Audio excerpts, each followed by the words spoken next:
everyone. Welcome back to another episode of the Easy Conversations podcast, a podcast about having easy conversations. I'm your host, Furkan Dandia. I'm really excited to share this episode with you today. It's the last episode of 2021, and I can't believe the year's just flown by.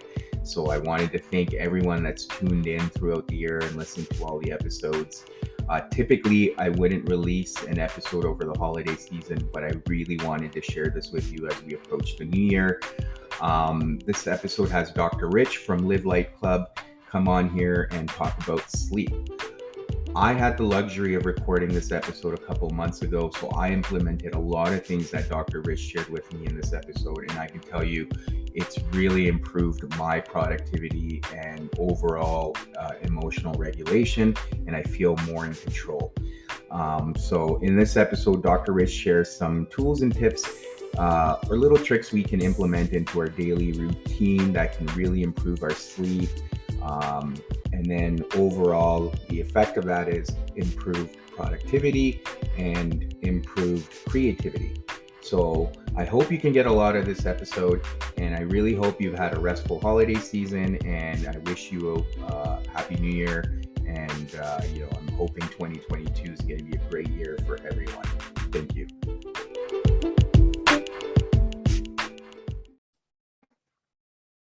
All right, Dr. Rich, welcome to the Easy Conversations podcast. Super grateful for having you on this episode and for you to take the time. I know we've had scheduling conflicts along the way and a couple of hiccups, but really appreciate you wanting to do this and coming on here. I think I'm really excited about the topic we're going to cover, especially in the field that you're an expert in. So, and I'm sure listeners will get a lot out of this episode too.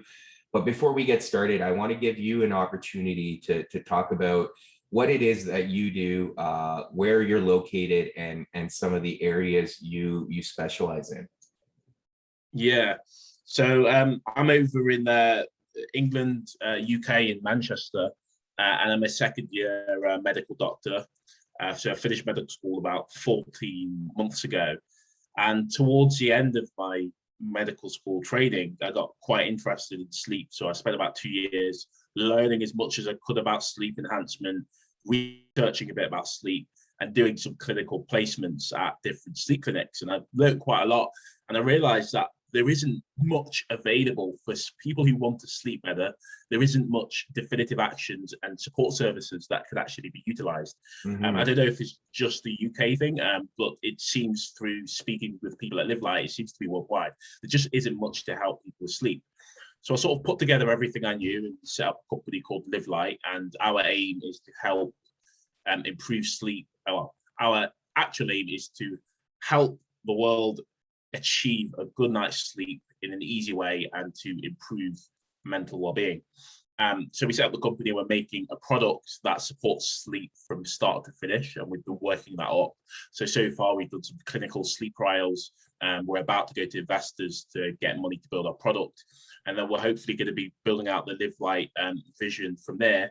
And our secondary mission is just to improve sleep awareness and sleep literacy, so people can make the decision as to whether they actually do want to improve their sleep and what the benefits are that they might get out of it. Because one of the problems at the moment is a lot of people don't actually realize that sleep could be one of the best ways to improve your life today, like right now. And there aren't many things like that. And sleep is one of the few things we can say, I'm sleeping better today, and 2 weeks later, it's completely changed the way you're interacting with your life. Absolutely. And there's a lot of areas I want to explore today in terms of sleep, because to your point, not a lot of people are aware, and I want to bring that awareness and more so also for my own learning. But just out of curiosity, like, what about sleep was it that, kind of intrigued you? Why was it so important for you to do that research? Yeah, that's a very, very interesting question. So growing up, I had no interest in sleep whatsoever. If you asked me at 18, would I be interested in sleep? I'd have said, hell no, that's boring. That's not. I like football and gaming, and I went to medical school because I was good at science. I wanted to do surgery, so sleep was never in the plan.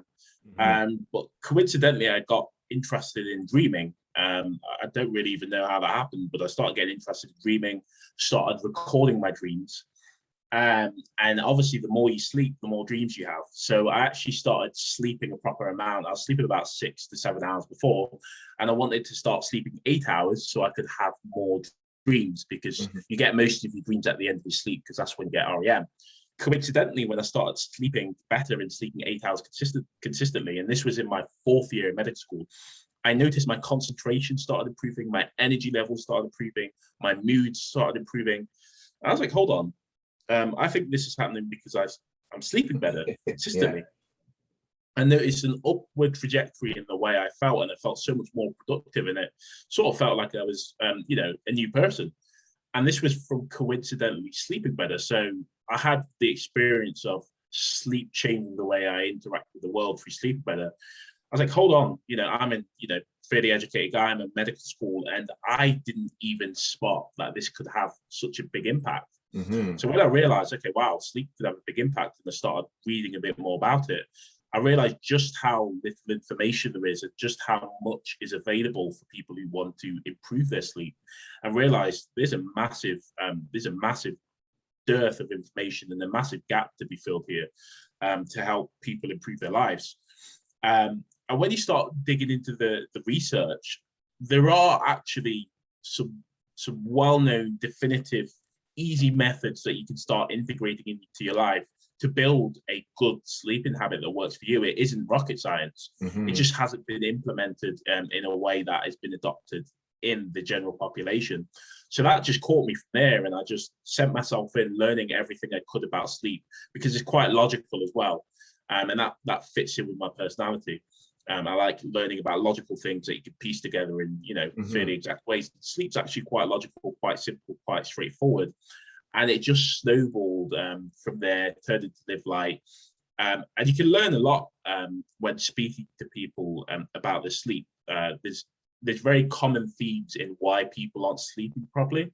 And there's usually quite definitive actions you can take to improve that sleep. So you can say, hey, try this, and you'll start to see an upward trajectory. And then also, as I mentioned before, it's amazing. Sleep might be the best productivity and life improvement hack that we have available. A lot of people go searching after diet. What's the amazing diet that I can make to make me feel better or make me feel healthier? Or what can I do in the gym that's gonna, give me those endorphins? But actually, nobody's looking at sleep, and sleep may be a tier above those two. Of course, they're essential, but sleep is the only one where you can start doing it, sleeping better for 2 weeks, and you get immediate improvement. So that immediate significant improvement that you could get from sleeping better also encapsulated me, because there's an area of self-improvement that's just completely ignored. And if we got, more of the world to start sleeping better, I hypothesize that would lead to a significant change in a lot of different areas, whether that's mood, whether that's general well-being, whether that's productivity, etc., etc. It could have a massive impact on the world, and it's something that everybody can start doing today.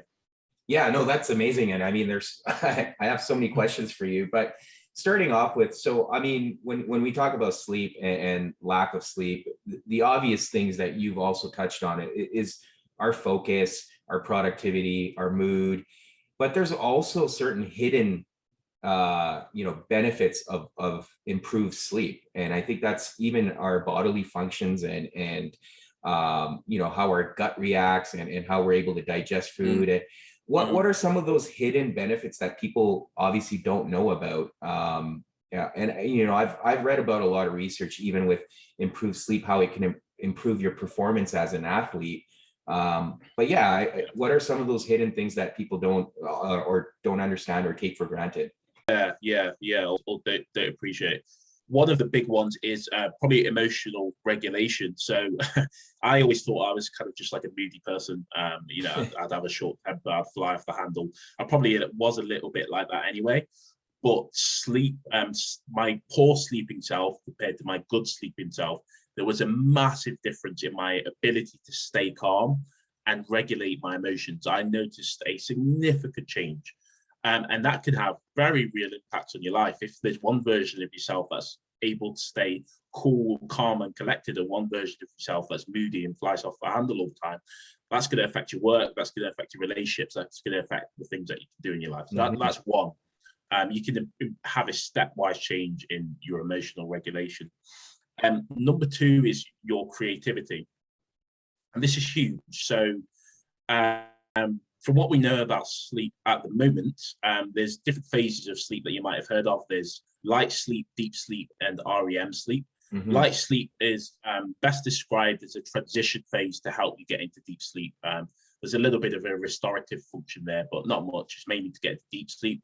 Deep sleep is where all the restorative functions of the body take place. So you're removing the waste out of your body, your cells are regenerating, different physiological processes that repair your brain occur.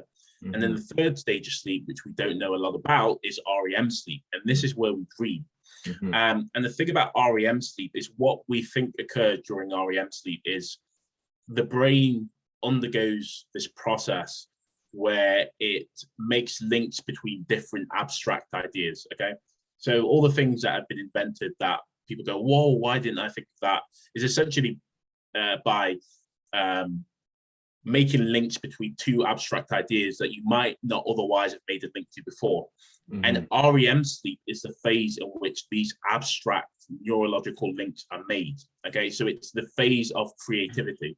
That's why the saying sleep in it, I don't know if you have that in Canada, it's like when you have a difficult decision to say sleep in it, it's because you sleep in it, you then feel, you then go through the creative process of REM sleep, and then you wake up with a solution. That's a very definitive function that happens in REM sleep, and there's loads of studies to show improved creativity. So actually getting the right amount of sleep on a consistent basis can lead to significant amounts of creativity that we haven't really got around to measuring now. I experience that anecdotally, and I feel I'm a lot more able to find solutions to problems when I'm sleeping well. So they're the two big ones: emotional regulation, creativity, and then there's also focus. That may be obvious or not, but if you get the amount of sleep that you need, you're going to be far better able to focus. So a lot of times when people cut out on sleep, is the common reason is because I don't have enough time to sleep. I've got loads to do. I'm sleeping 6 hours so I can get 2 more hours of work done. And that's a completely fair point to make. I used to do the same as well. There's been plenty of studies that show that 2 hours of sleep that you cut out, the productivity loss that you're going to experience is going to add up to more than the 2-hour loss. And also the quality of work that you're going to do is going to be significantly less. So by sleeping for 2 hours longer, you're going to be gaining more than the 2 hours you would have lost in terms of improved focus and quality of work. So emotional regulation, creativity, and focus and ability to get work done, probably the 3 big things that people don't often consider. The first thing I'd say to premise this is if you've been sleeping whatever your number is, 6 hours, 7 hours for a period of time, and you often hear people say, yeah, I can cope with 6-7 hours. If you've been sleeping a certain length for a period of time, several months, your body adjusts and adapts to that new level of normal. It's a suboptimal functioning level of normal, but it adjusts and it feels normal. I experienced that. I was sleeping for 7 hours for several years in my life, and my body adjusted. The problem is that adjustment was unemotionally regulated, poorly focused, poorly concentration, low mood, poor concentration. But I thought that was my normal. So even if you think you can cope with it, you might be surprised when you start sleeping better, the change that you experience. Generally, the amount of sleep that most people need is 7.5 to 8 hours. And what I advise people to do is increase the amount of sleep you need in half-an-hour increments until you no longer feel tired waking up in the morning and throughout the rest of the day. That is the best way to measure whether you're sleeping well. Are you tired throughout the day? Apart from a post-lunch dip that you might have heard of, like often around 2 or 3 o'clock, there is a natural dip in our energy levels that lasts for about half an hour, which pretty much everyone experiences to different degrees. Outside of that, if you're feeling tired during the day, there is a 95% chance you are not getting enough sleep and you need to sleep more at night. And for most people, that's 7.5 to 8 hours. It's very, very, very unusual to be able to function optimally on less than that. There's a gene where some people function completely normally on less than 7 hours of sleep. But that gene is exceedingly rare. I've heard statistics like it's more likely to get hit by lightning. I'm not sure the exact number, but it's very unlikely that you're that person who can function optimally on 6 hours sleep. So 7.5 to 8. And what I always say to people is, don't take my word for it. How about you just try sleeping better for 1 month, get into a routine where you're sleeping 8 hours, see what the difference is. At that point, if you've experienced the difference and you're like, now I want to go back to 6 hours sleep, go back to 6 hours sleep. And that at least you've informed yourself and you've seen what the difference is. And for some people, they will go back to 6 hours sleep. But how few of us have actually tried to experience that sort of sleeping better period over an extended period of time. We live our whole life sleeping 7, 6, whatever, because that's our new baseline. So give it a try, see if you feel better. Mm-hmm. And there's a good chance that you'll never go back and your life will be significantly improved because of it. Yeah, no, and I can attest to that. Like the weeks where I consistently sleep 8 hours, I feel amazing. It's even hard to describe because I feel more in control. I feel like, to your point, more regulated. I'm not as cranky. I feel more productive.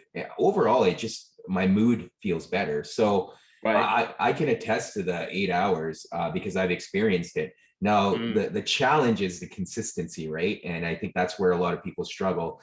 The other stuff I hear is, and I guess in terms of hours, like, I guess that's another question I have. Like, what are the optimal hours? Because I know some people go to bed late, even if they're getting the 8 hours. But based on some stuff I've heard, there's still also an optimal number of hours where you want to go to bed at, right? Like, you don't want to be staying up too late because I think there's a certain, like you said, certain time in the middle of the night where your body really loses that energy. I think there's also an aspect of, for people that are athletic or play sports, the human growth hormone, like, I think that also generates a lot more when you're sleeping. So what are some of those hours and some of the things that are happening while you're sleeping during those hours? Yeah, so it's something you might have heard of called the circadian rhythm, which is essentially the 24-hour body clock within our brain that dictates when we feel like we should go to sleep and when we should wake up. And essentially what that does is it leads to changes in our body temperature, changes in melatonin, which is the sleep hormone, and changes in adrenaline, which is the alertness hormone. And this generally follows a rhythmic 24-hour pattern that's pretty standardized for everyone. And usually the best time to go to sleep in coordination with that circadian rhythm is between 10 to 11 o'clock at night for most people. Mm-hmm. And that's synced with the sunset and the sunrise. That does vary between different people. So you'll have night owls who go to bed a bit later, and then you'll have early sleepers who go to sleep a bit earlier. Mm-hmm. And that's because they have different variations in their circadian rhythm. But again, for the average, for 95% of people, it's generally going to be that 9:30 to 11 o'clock range when we're most primed to go to sleep. Mm-hmm. And you'll know when that is with yourself. If you give yourself 1 month to say, okay, what's the average amount of time each night that I'm feeling tired? That's probably your optimal sleep. For me, it's around 10:30, and I wake up at 6:30. So that's the optimal time, but it's important to notice there are outliers. Some people who go to bed significantly earlier, some people who go to bed later as well. Mm-hmm. Mm-hmm. Yeah, and I guess there's often times where people also struggle with falling asleep. But on a general perspective, like, what are some things people can do or should avoid in terms of improving their sleep? Obviously we hear about not screen time, like try to avoid screen time late at night. Even if you wake up in the middle of the night, avoid looking at your phone. But what are some of the general tips and tricks that people can apply in their lives to improve their sleep? Yeah. So number one, this is heads and shoulders above everything else, is sticking to a consistent sleep and wake time. So you'll hear some sleep experts say you've got to try and stick to this 7 days a week. I don't agree with that. It's not possible. You're not going to sleep at the same time 7 days a week. But if you can sleep at the same time every night, Monday to Friday when you're working, that is going to be more than enough. That's what I do. So I go to bed at 10:30, and this is pretty much every day, Monday to Thursday, actually. It's not even Monday to Friday. So that my body's syncing in with my circadian rhythm, and I always wake up at the same time. If you do that, your circadian rhythm and your sleep is going to sync up. And every night when you go to sleep, you're going to be as tired as you can be, and you're going to fall asleep quickly. If you're going to bed at 9 o'clock one night, 1 o'clock one night, 10 o'clock one night, you're not syncing your body and your circadian rhythm. And essentially, when you go to try and sleep, your circadian rhythm is not going to be in line. So you're not feeling as tired as you should do when you go to sleep. And then that's when you're going to have problems falling asleep. So going to bed and waking up at the same time every day, even if you don't get as much sleep as you'd like during that night, always wake up at the same time, because the circadian rhythm doesn't correct very well. So say if you go to bed at 12 and the night before you went to bed at 10, your circadian rhythm is going to be saying, go to sleep at 10, okay? And it's going to have a sleep window where you feel tired, but you miss that sleep window at 10, and then you try to go to bed at 12, but now your body's alert. So you're going to have massive problems if you're going to sleep at inconsistent times. So keep your sleep schedule consistent, Monday to Thursday. Anecdotally, I found it doesn't actually matter that much on Friday and Saturday. If I go out of rhythm a bit, my body can catch up on Sunday pretty easily. But if you go to bed at different days every time, you're going to really struggle to sleep. So that's the first thing I always tell people to improve. The second thing, one of the biggest reasons why we don't sleep very well, or it takes us a long time to fall asleep, is a racing mind before bed, is not being able to switch off the mind. And that's quite a hard thing to get out of the routine of, because I think for all of us, going to bed is literally the first time of the day where our mind actually gets to speak without any other distractions. So your mind's just going 100 miles an hour. That keeps you awake. You can't fall asleep for an hour. So at Live Light, what we propose is that you should have a pre-sleep relaxation routine where you spend half an hour to an hour before bed with the lights off, doing something relaxing and enjoyable that allows you to decompress and de-stress before you actually try to sleep. So that when you do try to sleep, you're actually tired and it's easier to fall asleep. Also, by having that half an hour to an hour before bed, you give your brain a chance to start producing melatonin, which is a sleep hormone. And when your brain recognizes, right, we're in a dark room, it's time for bed, it will start producing melatonin before you actually try to sleep. What doing this does, in combination with going to sleep at consistent times, it increases your sleep confidence. And what that means is every time you try to sleep, you actually fall asleep. So your body becomes more confident, your mind becomes more confident with the fact that you're trying that, right, it's time to go to sleep, and you get progressively better at sleeping. What happens with insomniacs is their body and their mind that loses confidence that they could fall asleep because they've had so many bad attempts of not being able to fall asleep. So by doing this, you create a psychological confidence, which then starts to snowball into you becoming a good sleeper. They're the two big things. You make those two changes and you don't make anything else, that's going to improve your sleep today, okay? Might take a few weeks to get into the routine, but that's going to improve your sleep. The big one about screens, there's only one instance where I tell people do not use screens. And when I say don't use screens, there's not many do's and don'ts, because that makes things hard, right? And people don't like do's and don'ts. But the one time you should not use screens is when you wake up in the middle of the night. So I would completely banish screen times. When you wake up in the middle of the night, don't look at your phone, because that's the primary cause of waking up and not being able to fall back to sleep. Once I stopped looking at my phone, even to look at the time during the night, I had no problems waking up and falling back to sleep. It's completely normal to wake up 2 to 3 times a night, by the way. But your body should be able to fall back to sleep within 5 minutes, and that's completely natural. So they're the 3 big things. And I actually recommend using your phone or screens before bed if it can help you relax, okay? So the phone's a tool. If you can use it and avoid distracted things like texting or whatever distracts you, if you could avoid that and you use it to help you relax, whether that's music, sleep sounds, watching YouTube videos, we actually found that this can help people to relax and fall asleep. And the benefits of that outweigh the negatives. And the negatives in this instance are the light that comes from the screen, which has some effect on melatonin. But we actually think as long as you're relaxing before bed in the dark room, you start to produce melatonin. Any decreases you have in melatonin from the screen is probably negligible in comparison to the melatonin that's already been generated, and you're relaxing yourself. So we think actually phones and screens isn't that bad and can actually help you sleep and is unlikely to negatively impact your sleep. For some people, it might do, so trial and error. But you should really be fixing the foundational things, which is relaxing before bed and consistent sleep times, before you start looking at the little things like phones and this and that and all these little herbal remedies. They're the main things that are going to help. Yeah, no, and I find like the nights where I do a nighttime meditation, I have the best sleeps, or even when I go for yoga and then just come home straight and go to bed after a shower, like it's the best sleeps I have. So I'm glad to hear that there's research that supports that. One of the other things I did want to ask you, because I heard about a research recently about productivity, especially when we use the snooze button.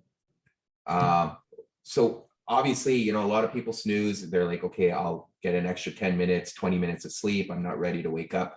But the impact of that, you may think is 20 minutes of extra sleep, but it's really profound.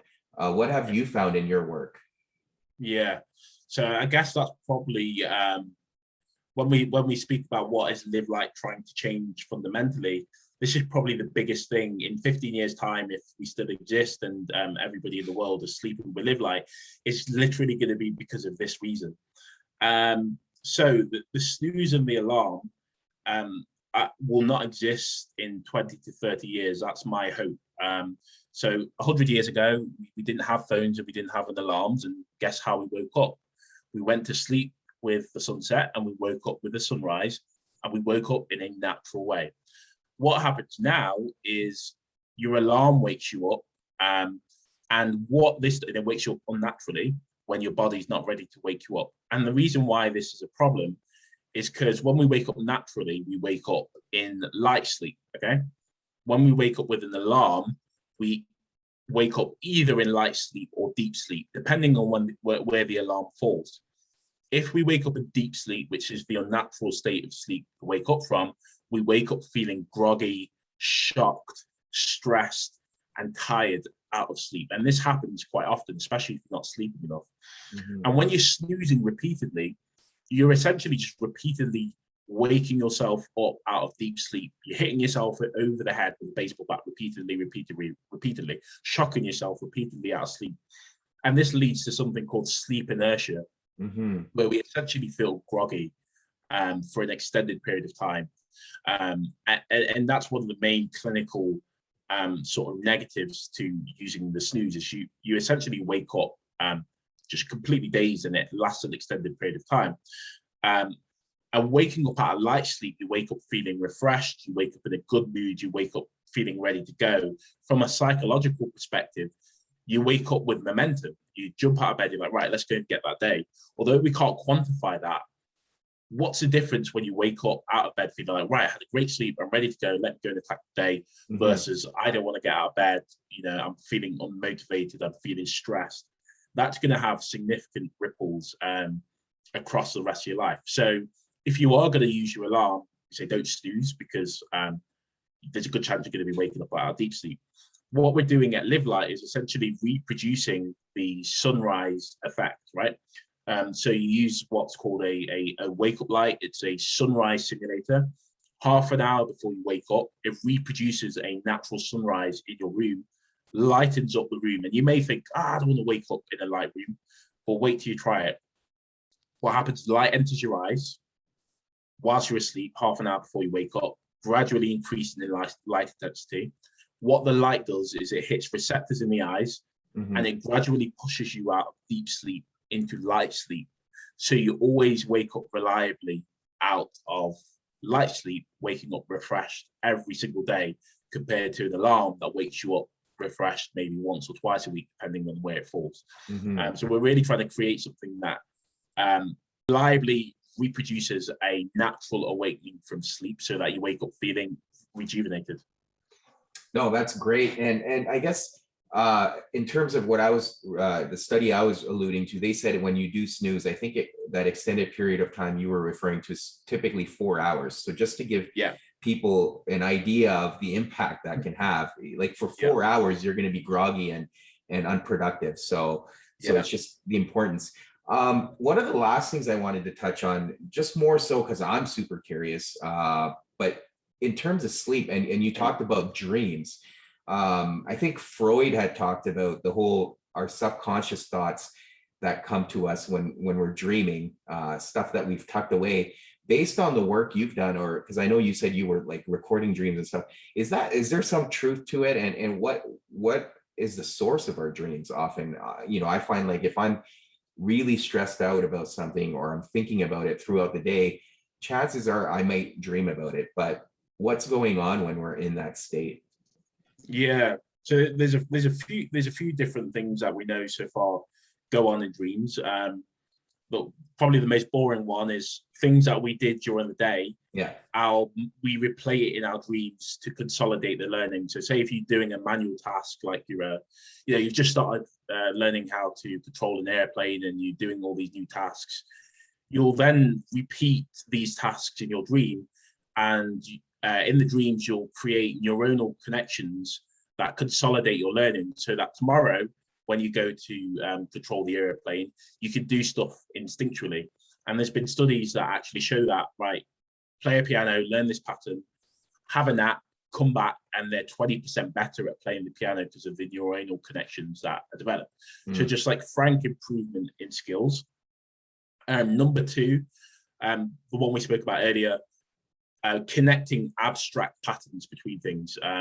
So, you might be building a house, and then later on you've looked at the sun, and then you have a dream, and then in your dream your dream marries those two things together, and it says, oh, hold on, okay, you're building a house and the sun's out, what would happen if we put solar panels on the house to control, stuff like that, just abstract patterns that you wouldn't necessarily bring together in normal life. That occurs during dreams as well. The third thing that happens in dreams is that it's essentially an emotional regulator. So things that happen during the day that are emotionally stressful, your brain essentially dampens down the stimuli of those emotional situations so that when you get to it the next time, you can actually deal with it. And what happens in PTSD, if people who are listening, if you have heard of it, it's a traumatic disorder where people re-encounter emotional events. What happens in patients with PTSD is they essentially have an abnormal reaction to emotional stimuli that's happened in the past. And what we actually found in studies is that patients who have PTSD have abnormal amounts of REM sleep, which is the sleep where we dream. And what that indicates is that they're not getting the amount of sleep that is needed for emotional regulation, which is dream sleep. So dream sleep plays a massive role in essentially emotional regulation and dampening down of traumatic stimuli that happens during the day. And essentially what that is summarized to is our ability to deal with stress. If we're not sleeping very well, our ability to deal with stress is absolutely smashed. So they're the three big things that we know at the moment: is skill improvement, creativity, and putting together abstract patterns, and emotional regulation. And I'm interested in something called lucid dreaming. I don't know if you've heard of that before. Yeah. But do you mind expanding on that for listeners who haven't heard about it? Yeah. So lucid dreaming is essentially when you're in a dream and you're conscious, you become aware that you're in the dream.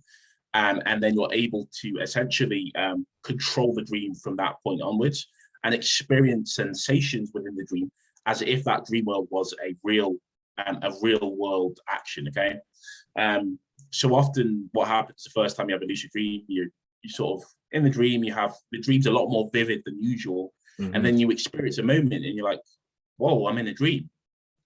But I'm in bed and I'm sleeping, but I'm in a dream, I'm aware, and I'm in this world where it's a virtual world, and you can experience real sensations. And this sounds completely crazy until you've actually experienced a lucid dream where you can touch things, you can fly with them in real time. So there've been some early studies about using lucid dreaming to overcome traumatic experiences, like sort of interacting with the trauma in the dream and facing up to it, and then patients' trauma essentially bleeding away. And that's only just scratching the surface of what we could do with lucid dreaming. Potentially there's stuff like improving your skills in sports, etc., etc. I think it's going to play a role later down the line in our ability to develop a virtual reality. So going from, Oculus Rift, where you put the helmet on, to just plugging in, some cathodes in your brain and just plugging into a new world. I suspect lucid dreaming is going to be one of the keys to actually developing the technology for that. So I'm very excited to see how that develops, and hopefully a bit further down the line, and that will be something that I'll help. I'll be actively involved in trying to build up and explore. Yeah, that whole world just sounds a little bit crazy, and but it'll be interesting to see how it all develops. I guess you've touched on Live Light Club a little bit, but for listeners, what is it all about? What are you planning on doing with it? If you don't mind expanding on that a little bit, and for people like that want to learn more about Live Light Club. Yeah. So what we talked about today is we kind of know how to help you improve your sleep. The problem is like, how do you actually implement that into your daily routine? How do you start doing these things? How do you stick to it, etc., etc.? We know what to do, but how do we actually do it? What Live Light is developing is a product that actually integrates all these things and allows you to develop your bedtime routine in a very easy way, in a way that you can integrate into your daily life, and in a way that makes it fun, that you actually look forward to going to sleep and sticking to a routine. So it's a process to help you sleep from start to finish, fall asleep quickly, stay asleep deeply, and wake up in a refreshing way, so you can get all the lovely benefits that come in your life sleeping better, but in a way that you can actually do it pretty easily.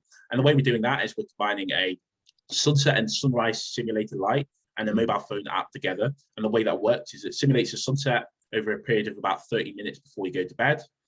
Whilst the sunset's happening, you do your relaxation routine, and we'll have different relaxation exercises to do on the app.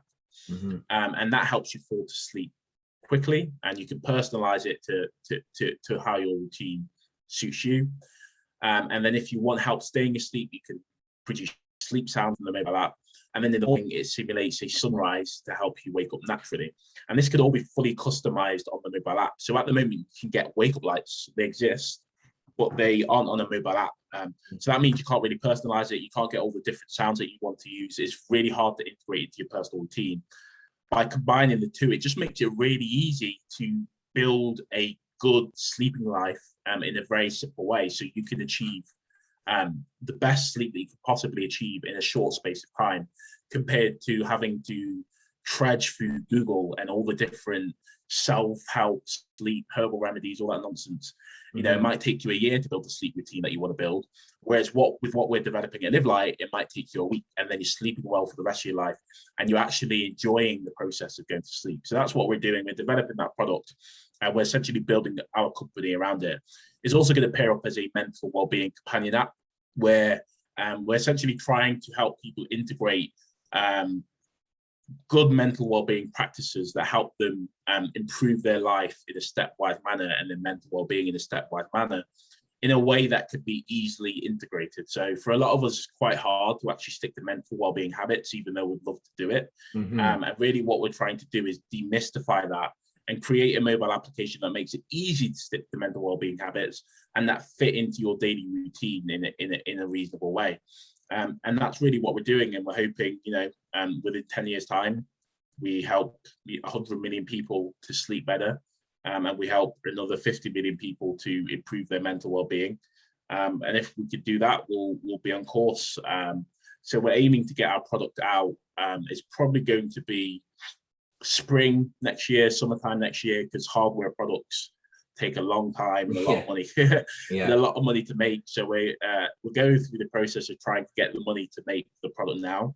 Once we've done that, we're going to do a crowdfunding campaign around March time, where people can pre-order the product, and then we're going to be delivering the product springtime, summertime next year, and hopefully we'll start to see the good sleeping revolution take hold after that point. Yeah, no, that's amazing, and thank you for sharing all of that about the product. I think there's a lot of value in terms of what you've shared, and I guess kind of like to bring it all together, and you touched on it, is the importance of sleep when it comes to our mental well-being, right? And we often, to your point, don't appreciate how important sleep is to our overall well-being, especially from a mental health perspective. But like, is there any last things that you want to mention to listeners? I know we've touched on a lot. We've touched Yeah. on sleeping patterns and good habits that we can build around improving our sleep. But to kind of bring it all together, is there anything else you want to share? Yeah. So sleeping better may be the biggest thing that you could do right now to improve your life. The single biggest stepwise improvement that you can make right now to your life may be sleeping better. And you don't have to do that much to find out if you're going to get benefit from it. All you have to say is, for the next month, I am going to try and sleep better. I'm going to integrate these sleep enhancement habits. If I sleep better over the next month and I get benefits from it, I might decide to sleep better for the rest of my life, because it could legitimately change your life. You start dieting to change your life, you start exercising to change your life. But guess what? Those things could take a year, 2 years to take hold. And the immediate sort of significance of that isn't often felt. With sleep, you get immediate changes in your life. And it's probably a lot easier to do than eating a good diet and going to the gym 4 times a week. Yeah. So just give it a try, and you might never want to go back, and your life's going to be better for it. So yeah, I just encourage people to give it a try, and it might be the best thing that you ever did. Yeah, thank you. And I guess, Dr. Rich, for people that obviously, you know, I'm sure I didn't cover a lot, and I'm sure people will have questions, but for people that want to get a hold of you or reach out to you, what are some of the ways they can find you, whether it's social media or online? Yeah, so probably the best way is, so we're on Instagram at Live Light Club. That's all one word. And then we're also on livelightclub.com. So you can message us on Instagram. You can go on our website and sign up to our waiting list for our crowdfunding campaign, where we keep everybody up to date about the things we're going to be doing. And yeah, they're probably the best 2 ways to keep in contact with me. We're going to be going full time soon in Live Light, and we'll probably be doing some sleep coaching sessions and stuff like that. So you'll be able to find out about that on our social handles. Yeah, no, thank you again, Dr. Rich. Thanks for coming on the podcast. And, you know, I wish you the best of luck in everything you're doing. Obviously, the work you're doing will make a huge difference in people's lives. As we've already discussed, the importance of sleep. So, you know, I'm, again, really grateful for you coming on here and sharing this message. So thank you. Yeah, no problem at all. Thanks for having me. Thank you for tuning in to another episode. As always, please subscribe to the podcast if you enjoy the episodes, or leave a comment in the comment section. I always love hearing from you. Thank you again, and until next week.